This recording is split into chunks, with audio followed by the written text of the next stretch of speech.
ሰላም ጤና ይስጥልን ተመልካቾቻችን ከአንከር ሚዲያ ዝግጅት ክፍል ያክብሮ ሰላምታችንን እናቀርባለን።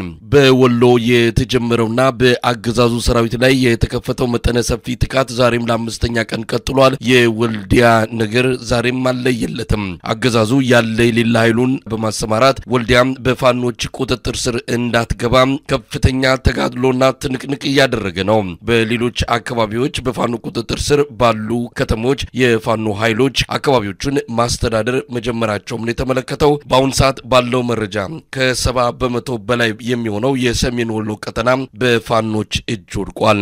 በተለያዩ የአማራ ክልል አካባቢዎችም ዛሬ ውጊያ ሲደረግ ነው ያለው። የአምስተኛ ቀን ውሎን አስመልክተን መረጃ ሊያካፍለን የዘውትር ተሳታፊያችን መስመር ላይ ይገኛል። እንግዲህ አመሰግናለሁ። ያው ዛሬ አምስተኛ ቀኑ ላይ ይገኛል። በርካታ አውደ ውጊያዎች እንደተካሄዱ ተመልክቷል። አገዛዙ በበቀል ሰላማዊ ዜጎችን የማጥቃትና ተቋማትን በድሮን የመምታት የተለመደ ተግባሩን ዛሬም ቀጥሎበታል። እስቲ በአጠቃላይ ዛሬ አምስተኛ ቀኑ ላይ ያሉት መረጃዎች አካፍለን። እንግዲህ ከአምስት ቀን በፊት ከሰሜን ወሎ ቆላማ የቆቦ አካባቢዎች ተነስቶ ከሙጃ ላይ መጀመሪያ ጥቃቱን በመፈጸም ዛሬ የሰሜን ወሎ ወረዳዎችን እና ዋና ከተሞችን የወረዳ ዋና ከተሞችን በመቆጣጠር በሚያስብል ደረጃ ለምሳሌ የጊዳን ወረዳ ዋና ከተማ ሙጃን፣ እንዲሁም የአምባሰል ወረዳ ቡጫሌን፣ ጎዛ ወረዳን ስታይሽን፣ የዳውንት ወረዳን ኩርባን፣ የራስ አንጎት ወረዳን አሁን ተገኝን፣ የሀብሩ ወረዳ መርሳን እና ሌሎች ከተሞችን ለምሳሌ ብልብላ፣ መቄት፣ ፍላቂት፣ ሳንቃ፣ ስሪንቃን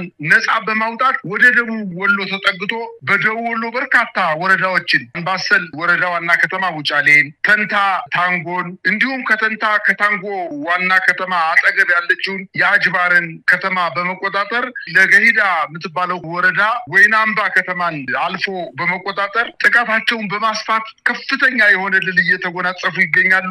በትናንትናው ዕለት እንዲሁም የጃማ ወረዳ ዋና ከተማ ጃማ ደጎሎን፣ ከለላን፣ ጉጉፍቱን፣ ኮሬብን፣ ደብረ ዘይትን፣ አማራ ሳይንትን፣ ጓሜዳን እና ደሴ ከተማ አቅራቢያ የሚገኘውን አጠቃላይ ዙሪያ 8 ቀበሌዎችን በመቆጣጠር ከፍተኛ ድል ተጎናጽፈው አሁን ደሴ ከተማን ከበባ ውስጥ በመፈጸም ላይ ይገኛሉ። በደሴ ከተማ ያሉ ከተማ አስተዳደር ውስጥ የሚገኙ 8 ቀበሌዎች በፋኖ ቁጥጥር ስር ውለዋል። እነዚህ ከተሞችን ወይንም የገጠር ቀበሌዎችን መቆጣጠር መቻላቸው የአገዛዙ ጥምር ኃይል በከተማዋ ላይ አስቸኳይ ጊዜ አዋጅ አውጆ ከ12 ሰዓት በኋላ በከተማው ላይ እንቅስቃሴ እንዳይኖር በማድረግ የባጃጅ የታክሲ የመኪና እንቅስቃሴ እንዳይኖር በማድረግ የፓትሮል እንቅስቃሴ እያደረገ እንደሚገኝና አሁን ደግሞ በሰሜን ወሎ አካባቢ የሚቀሩ ወረዳዎች በፋኖ ቁጥጥር ስር ያልገቡ 2 አካባቢዎች አሉ። አንደኛው ጋሸና ነው። እጅግ በጣም ቅርብ ለደቡብ ጎንደር ቅርብ የሆነ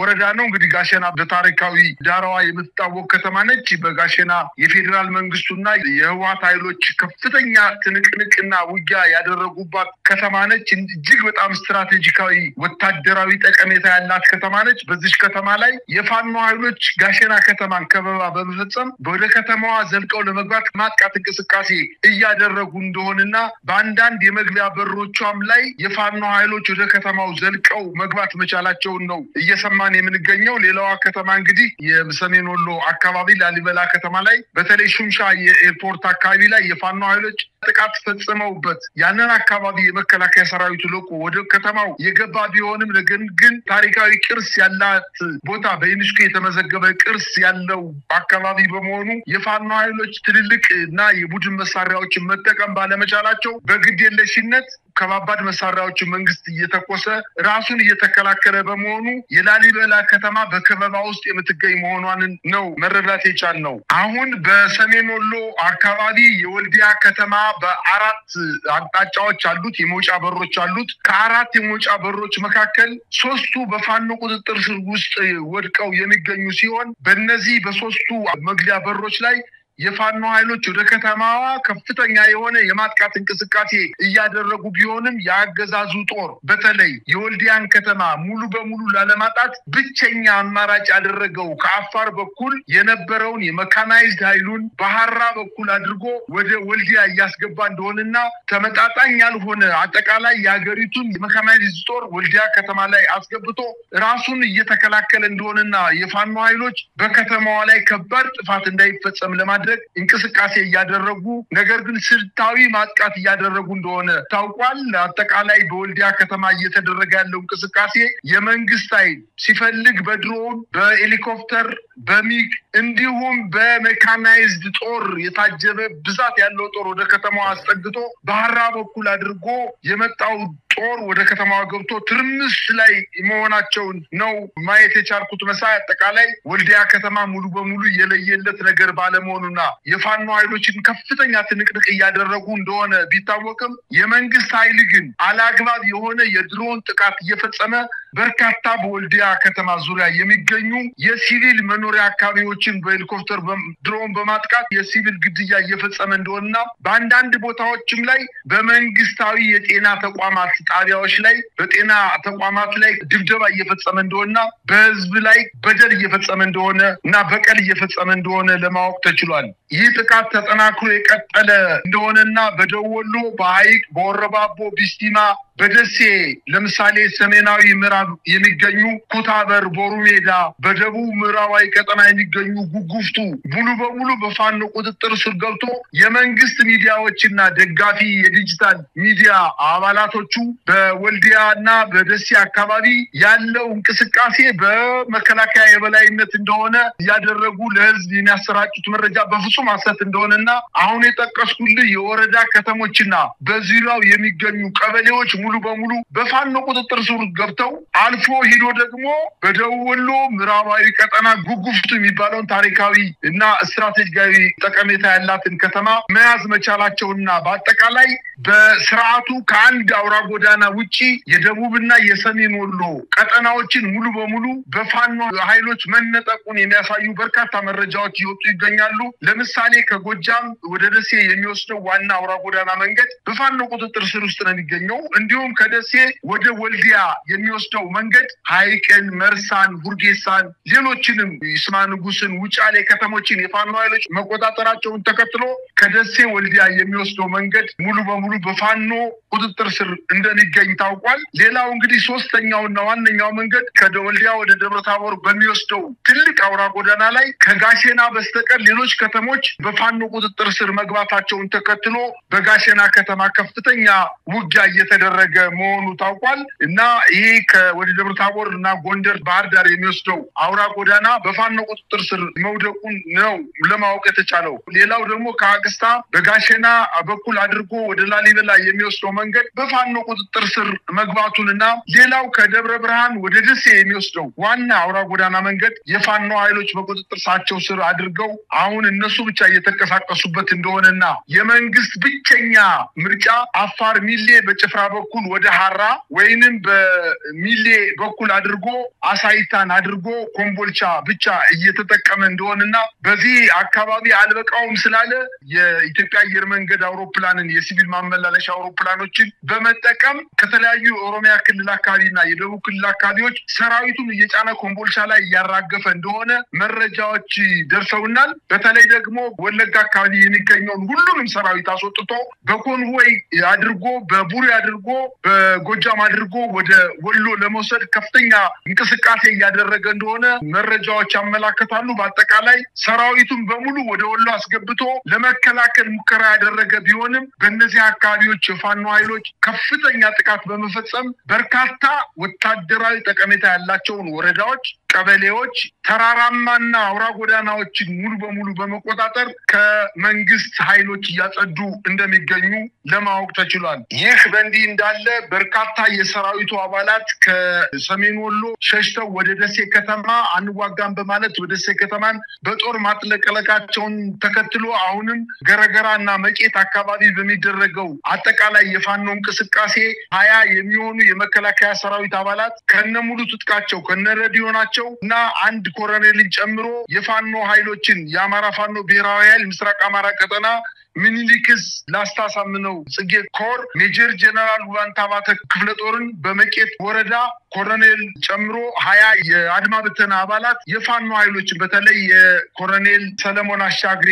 ሻለቃን መቀላቀል መቻላቸውንና በርካታ የተተኳሾችንና የቡድን መሳሪያዎችን እንዲሁም የሬዲዮ መገናኛዎችን በመያዝ የፋኖ ኃይሎችን መቀላቀል መቻላቸውን ነው ለማወቅ የተቻለው። ይህ መረጃ እስከተጠናከረበት ጊዜ ድረስ የፋኖን ጥሪ እንደ መልካም አጋጣሚ በመጠቀም ከ20 በላይ በአንድ ከተማ ላይ የአድማ ብተና አባላት ለፋኖ እጃቸውን መስጠታቸውንና በተለያዩ አካባቢዎች የመከላከያ ሰራዊቱ የአድማ ብተና የሚባለውን ኃይል አብሮ ውጊያ እንዳይካሄድ በማድረግ ቅሬታ በመካከላቸው የተፈጠረ መሆኑ ታውቆ የአድማ ብተና ኃይሎች ባገኙት አጋጣሚ ሁሉ የፋኖ ኃይሎች ባሉበት አካባቢ ከነትጥቃቸው እጃቸውን እየሰጡ እንደሆነና አሁን ሚኒሻውን ብቻ ከፊት አሰልፎ መከላከያው ራሱን እየተከላከለ መሆኑን ነው ማየት የቻልኩት። መሳይ አምስተኛ ቀኑን ያዘው የአማራ ፋኖ ብሔራዊ ኃይል ምስራቅ አማራ ቀጠና ሚኒሊክ እዝ ብዙዎችን ያስደነቀም በኢትዮጵያ ብቻ ሳይሆን በውጪ ያሉ መገናኛ ብዙሃን ጭምር ትኩረት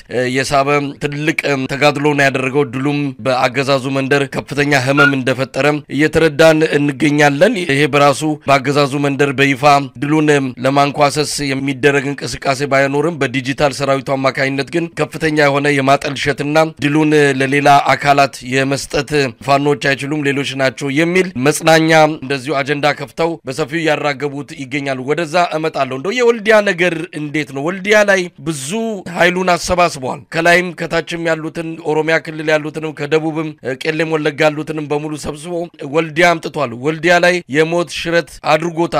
እዛ አካባቢ ምንም አይነት የፋኖ የበላይነት እንዳይኖር ከፍተኛ የሆነ ትንቅንቁስ መግባቱን ነው የሰማነውና የወልዲያ ነገር እንዴት ነው? ደሴስ አካባቢ ያለው እንቅስቃሴ በተለይም ይሄ ደሴው እንቅስቃሴ ተጠናክሮ ውጤታማ የሚሆን ከሆነ አገዛዙ አማራ ክልልን ተቆጣጣርኩ ብሎ ዲስኩር ከሚያሰማባቸው ቀጠናዎች ዋንኛ የሆነው የደሴ ኮምቦልቻ መስመር በፋኖች እጅ ከገባ አጠቃላይ የአማራ ክልል ጦርነት መልኩን የሚቀይርና ወደ መሃል ሀገር የሚደረገው ግስጋሴ በተለይም ከሰሜን ሸዋ ካለው ኃይል ጋር በተቀናጀ ሁኔታ መሃል ሀገር ለመሄድ የሚያስችል ትልቅ አቅም የሚፈጥር ነውና እንደው የደሴውንም የወልዲያውንም ጉዳይ እንዴት ነው ማየት የሚቻለው? መሳይ አሁን የወልዲያ ጉዳይ እኮ በጣም የሚያሳስብ ጉዳይ አይደለም። አንደኛ በዚህ አሁን በነገርኩ አንድ ብቸኛ መግቢያ በር በኩል ተጠቅሞ ከፍተኛ ቁጥር ያለው ታንክ፣ መድፍ፣ ዙ 23 እንዲሁም ከባባድና የቡድን መሳሪያዎችን ይዞ ገብቶ ራሱን እየተከታተለ ነው። ከዚህ በፊት እኮ ሰማዩ ምድሩም ጠቧቸው በአየር ላይ ማንም ወፍ ዝር ማይልበት እኛ ሳንፈቅድ የወፍ በረራ እንኳን ማይካሄድበት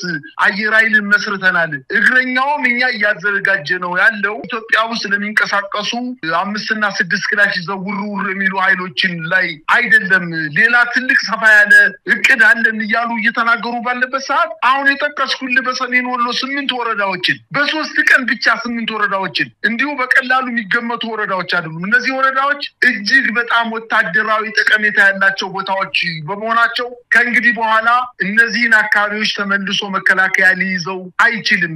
ወልዲያ ከተማ ላይም ቢሆን የመከላከያ ሰራዊቱ ከአፋር በኩል አሰብን ለማጥቃት ብሎና የኢትዮጵያን ሕዝብ ለመደለል ብሎ ይኸው ከባባድ መሳሪያዎችን ትልልቅ ሚሳኤሎችን ይዤ ወደ አሰብ እየተንቀሳቀስኩ ነው ብሎ አቅጣጫ ለማስቀየር ያደረገው እንቅስቃሴ ከሽፎበት ያንን ሙሉ ሰራዊት አጠቃላይ በደቡብ ክልል፣ በሶማሌ ክልል፣ በኦሮሚያ ክልል ያለን አጠቃላይ መድፈኛ፣ ታንከኛ አጠቃላይ የከባድ መሳሪያና ሜካናይዝ ኃይሉን በአፋር በኩል አድርጎ በሚሊ አድርጎ አንደኛ ኮምቦልቻ ያስገባል፣ ሁለተኛ ደግሞ በወልዲያ በኩል በሐራ በኩል ወልዲያ ያስገባ ከፍተኛ ቁጥር ያለው ሰራዊት ትርምስ ቢያደርግም የፋኖ ኃይሎች ጥቁር ውሃ ላይ የጎንደር መውጫ ተብሎ የሚጠቀሰው አካባቢ ላይና ወደ ትግራይ መውጫ ያለውን መንገድ ሙሉ በሙሉ ጉሮሮን አንቀው ይዘውታል። ከእንግዲህ በኋላ አንድ ብቸኛ የምትቀረው ነገር በዚህ በሐራ በኩል የሚሄደውን መንገድ መቁረጥ ብቻ ነው የሚጠበቅባቸው። ከዛ በኋላ ወልዲያ ሰራዊቱ ዛ ቢቀመጥ ምን ያደርጋል? በቃ ልክ እንደ ግሸን ደብረ ከርቤ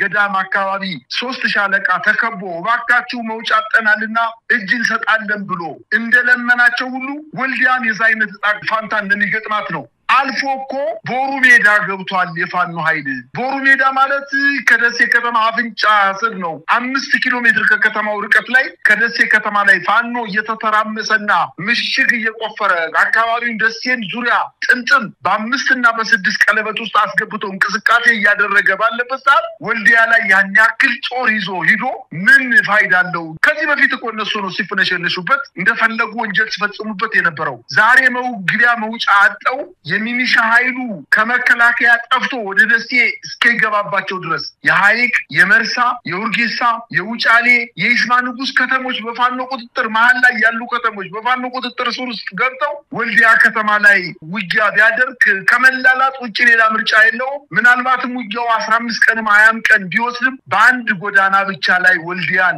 ይዞታውን አስከብሮ ለመቆየት ይቸግረዋል የሚል እምነት ነው ያለኝ። ወልዲያም ስትራቴጂካዊ ቦታ አይደለችም። ከጋሸና ከላሊበላ ከሙጃ ከተሞች በላይ ስትራቴጂክ ከተማ አይደለችም። ነገር ግን የፋኖ ኃይሎች ሸዋ ድንበር ድረስ ዘልቀው ሄደዋል። ከሌሎች ወንድሞች ሌሎች ደክመዋል እና እሱንም ውጤት እያመጣ ያለው የሻዕቢያ ኃይሎች ኮሎኔሎች እየመሩት የመጣ ኃይል አለ። ከ55 በላይ ደግሞ የትግራይ ኃይሎች ወይም የህወሓት የትህነግ ታጣቂዎች አማራ ክልል ገብተው እነሱ ናቸው ያጠቁም በማለት አየር ምድሩ ሞልተውት ነው የሚገኙት የመከላከያ ደጋፊ የዲጂታል ሚዲያዎች። ነገር ግን ወደኋላ ዞር ስንመለስ እነዚህ ተማረኩ የተባሉት የትህነግ ኃይሎች ከዚህ በፊት ከ3 ዓመት በፊት በፌደራል መንግስቱና በህወሓት አማካኝነት የተደረገውን ጦርነት ላይ የተማረኩ የትህነግ ኃይሎች ያኔ በሚዲያ የቀረበውን ነው አሁን አውጥተው ልክ የህወሓት ኃይሎች ከፋኖ ኃይሎች ጋር ግንባር በመፍጠር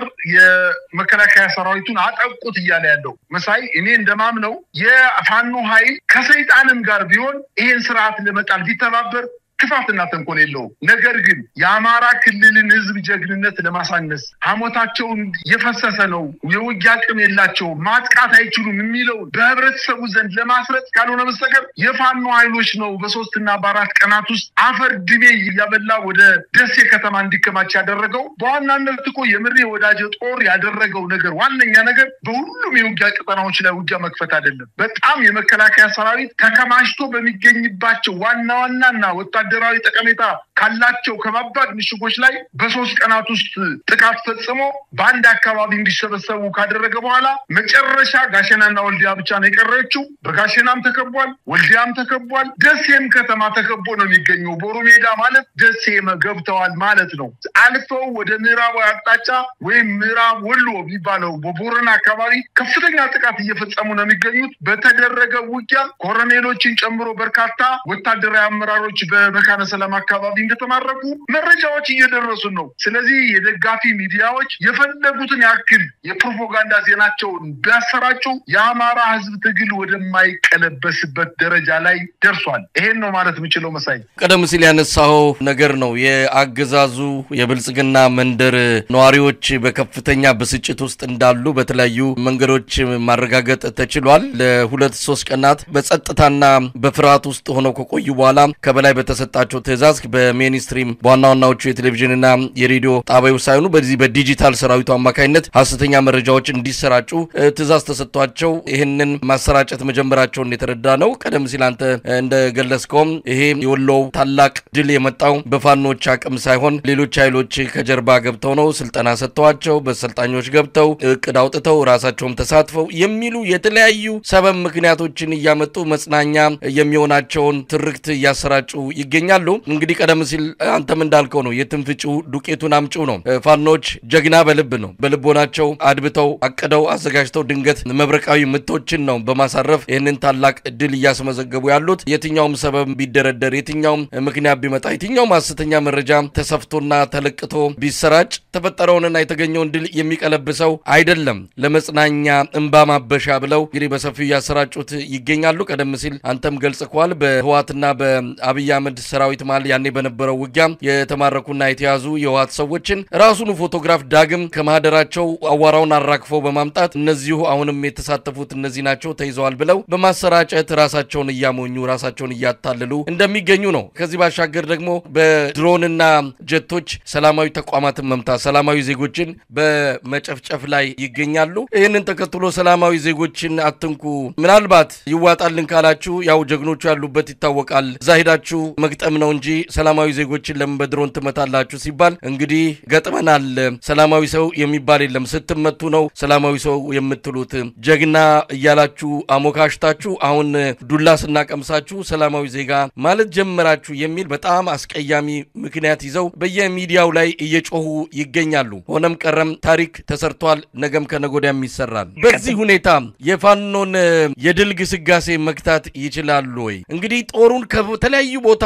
ሰብስቦ ያመጣ ነው በጣም ትንሹን 10% የሚሆነውን ኃይል ነው ያሰለፍነው አሉ እንግዲህ የተቀረው ይምጣና ምናልባት ለውጥ የሚመጣ ከሆነ መሞከሩ ለነሱ የተሻለ ሊሆንላቸው ይችላል ግን የሰራዊት ብዛት ምንም ሊያመጣ አይችልም ፋኖች በራሳቸው አቅም በራሳቸው ጦር በራሳቸው አጠቃላይ የውጊያ ታክቲክና ቴክኒክ ተጠቅመው ነውና ይሄንን ድል ያደረጉት ነገም ከነጎዳም የትኛውም ግዙፍ የአብይ አህመድ ሰራዊት ቢመጣ ነገሮችን የሚቀይር አይደለም የብልጽግናው መንደር ግን በሐሰተኛና ፌክ መረጃዎች ራሱን እያጽናና ይገኛል የአብይ አህመድ ሰራዊት በአማራ ክልል እያደረገ ያለው እንቅስቃሴ የመሬት መንሸናተትን በእጅ ደግፎ እንደማስቀረት አይነት ስራ እየሰራ ነው እሱ ወልዲያ ላይ እግሩ እስኪላላጥ ድረስ ጉልበቱ እስኪላላጥ ድረስ በአውሮፕላንም በከባድ መሳሪያም በአንድ አውራ ጎዳና ብቻ ወደ ወልዲያ ከተማ አስገብቶ የፖለቲካ ስራ ለመስራት ብቻ ወታደራዊ ጠቀሜታ የሌለው ነገር ግን የፖለቲካ ስራ ለመስራት ብቻ የሚያስብል እንቅስቃሴ እያደረገ ባለበት ሰዓት የአማራ ፋኖ ብሔራዊ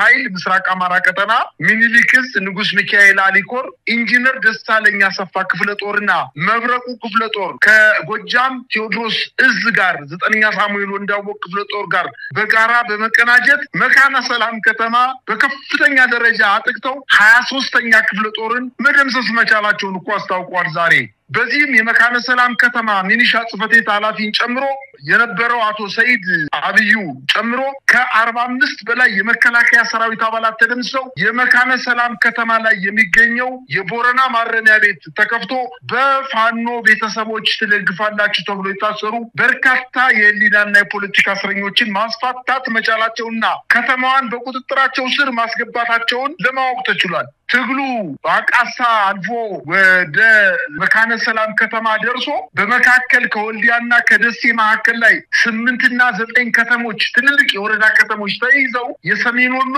አብዛኛው ወረዳ 90% የሚሆነው የሰሜን ወሎ ወረዳዎች የላሊበላን ከተማ የፋኖ ኃይሎች ማጥቃት ያልተመንዘሩበት ዋናው ዓላማ ከፍተኛ ጥንቃቄ የሚያስፈልገው ታሪካዊ ቦታ በመሆኑ ዙሪያ ከበባ ተፈጽሞበት በየትም አቅጣጫ ሎጂስቲክስ እንዳይገባለት በማድረግ በኋላ በሂደት እጅ እንዲሰጥ ለማድረግ ከፍተኛ እንቅስቃሴ እያደረጉ ባለበት ሰዓትና የኢትዮጵያ ሚዲያዎች ወይም የኢትዮጵያን ሰላም አንድነትና ብልጽግናን የሚፈልጉ ይስራት እንዲወድቅ የሚፈልጉ የሚዲያ አባላቶች ብቻ ሳይሆኑ የዓለም አቀፍ ትኩረት ስቦ በርካታ ትልልቅ የዓለም አቀፍ ሚዲያዎች በወሎ አካባቢ እየተደረገ ያለውን የፋኖ ማጥቃትና የመከላከያ መበተን መፍረክረክና መሸሸትን እየዘገቡ ባሉበት ሰዓት እነዚህ በጣም የብልጽግና ደጋፊዎች ብቻ የሚከታተሏቸው የዲጂታል ሰራዊት የሚዲያ ሰራዊት የፈለጉትን ያክል ቢጮሁ ከትግራይ ኃይል መጣ ከኤርትራ ኃይል መጣ ቢሉ በፍጹም የአማራ ሕዝብ ከማጥቃት ወደ ኋላ እንደማይልና